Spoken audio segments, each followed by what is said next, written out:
नमस्कार, मी पंजाब डक तारखेपासून 16 ऑक्टोबर पासून ते 17, 18, 19, 20 पर्यंत राज्यात भाग बदलत पाऊस पडणार आहे. सर्वदूर काही पडणार नाही म्हणून खास करून हा शेतकऱ्यांनी अंदाज लक्षात घ्यायचा. नसता शेतकऱ्याला वाटेल की हे सगळीकडे पडतो का काय. सगळीकडे नाही पडणार, काही भाग सोडून देईल. म्हणून ज्यांचा हरभरा पेरायचा असेल, ज्वारी पेरायची असेल, जर तुमची जमिनीतली ओल हडकत असेल तर तुम्ही तुमचं पेरणीचा निर्णय घेऊ शकता, तुम्ही पेरू शकता. म्हणून हे अंदाज लक्षात घ्यायचा. पण राज्यात आता ज्यांच्या काही सोयाबीन काढणं चालू आहे, राज्यातल्या सर्व शेतकऱ्याला सांगू इच्छितो 16 ऑक्टोबर पासून ते 20 ऑक्टोबरच्या दरम्यान दररोज वेगवेगळ्या भागात पाऊस पडणार आहे. म्हणून हा अंदाज लक्षात घ्यायचा. 16 ऑक्टोबरला तो पाऊस काय होणार आहे, इकडे यवतमाळ जिल्हा, नांदेड जिल्हा, लातूर जिल्हा, परभणी जिल्हा, हिंगोली जिल्हा, धाराशिव जिल्हा, सोलापूर जिल्हा ह्या पट्ट्यामध्ये सुरुवात होणार आहे.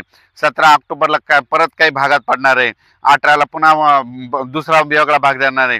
असं करत करत 19, 20, 21, 22 पर्यंत राज्यात विखुरलेला स्वरूपाचा पाऊस पडणार आहे. म्हणून हा अंदाज लक्षात घ्यायचा.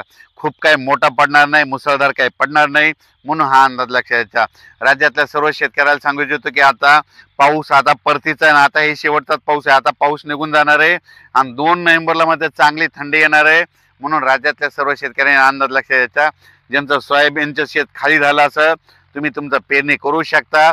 त्याच्यानंतर ज्वारी पेरायची तर ज्वारी पेरू शकतात, हरभरा पेरू शकता. ओल हडकत असेल तर पेरू शकतात. पेरणीचा निर्णय तुम्ही तुमचा स्वतः घ्या. पेरायचा का नाही ते ठरवा.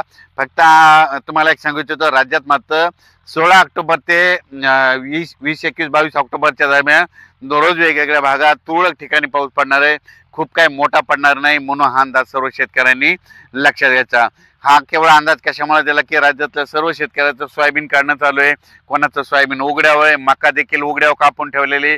तर तुम्ही काय करा, 16 तारखेपासून झाकण्याची तयारी ठेवण्याची तयारी करावी. आणि हे पाहू शकता, आम्ही देखील हे सोयाबीन काढलं आणि हे रोटर देखील करणं चालू आहे. तर आता लगेच आम्ही देखील आता पेरणी 1-2 दिवसात लगेच सुरू देखील करणार आहे. आता ह्या 2 दिवसाच्या नंतर हे देखील आता याचे रोटावेटर सगळं झाल्याच्या नंतर पेरणीचा आम्ही देखील निर्णय घेणार आहेत. म्हणून हा अंदाज लक्षात घ्यायचा. परत काय झालं, आता कांद्याचे म्हणजे ते बी टाकणं चालू होतं. कांदेवाल्या शेतकऱ्याला सांगू इच्छितो की आता कांदा टाकण्यासाठी देखील पोषक वातावरण आहे. कारण की झाला आता पाऊस, आता हे शेवटचा आहे. शेवटचा पाऊस सगळीकडे जास्त पडत नसतो, फक्त विखुरलेल्या स्वरूपाचा पडतो. म्हणून हा अंदाज लक्षात घ्यायचा.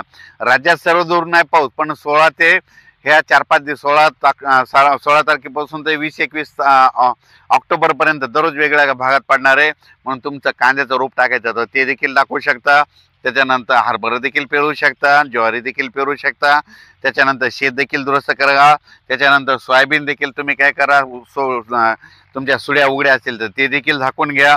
म्हणून हा अंदाज लक्षात घ्यायचा. त्याच्यानंतर राज्यात काय होणार आहे, 2 नोव्हेंबरला थंडी देखील येणार आहे. म्हणून परत परत ते सांगायलो. म्हणून हे अंदाज लक्षात घ्यायचा. त्याच्यानंतर काय होणार, दीपावली झाल्याच्या नंतर राज्यात चांगली अशी खूप अशी धुराळे धुके देखील येणार आहे. दिपावली झाल्याच्या नंतर देखील येणार आहे. मग आपणच समजून घ्यायचं की आता पाऊस आता निघून गेला. म्हणून हा अंदाज लक्षात घ्यायचा. त्याच्यानंतर थंडीची देखील चाहूल लागणार आहे. म्हणून हा अंदाज लक्षात घ्यायचा.